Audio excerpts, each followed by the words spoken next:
When we talk of wind energy, wind is created because of heat. Heat creates low pressure and high pressure in different areas, which creates the wind, which forms the energy. So when we tap hydel energy or wind energy, we are only tapping a very, very small portion of solar. Let's look at the conventional forms of energy. When we talk of coal and gas, where is the energy coming in coal and gas? It is the heat energy, solar energy converted by chloroform in trees and plants and stored in millions of years ago, which is converted to coal and gas. This is then converted into energy. So whether we look at any form of energy, its basic origin is solar energy. So why not tap the solar energy directly? I think that is what we all talk about, and that is why people keep saying that solar energy is the only form of energy which is literally inexhaustible. Plus has a very huge potential compared to wind. Or I think a lot of talk has gone on the pricing of solar power, which in India has come from 17 rupees to 12 rupees to 8 rupees.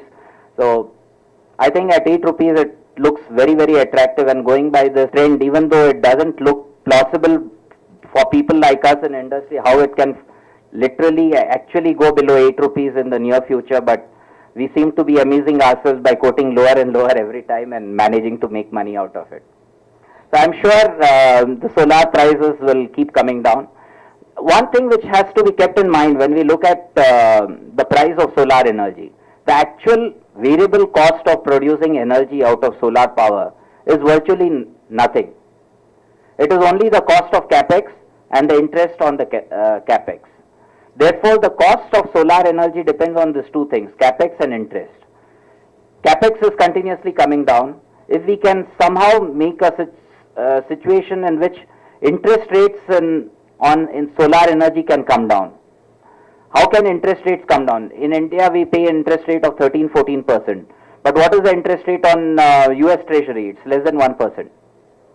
So how is it this arbitrage on interest rate can be somehow played in favor of solar energy is one question which can solve a lot of answers in the solar energy situation. I was just discussing, and while we are at 8 rupees, there are two countries which are still selling solar power cheaper than us.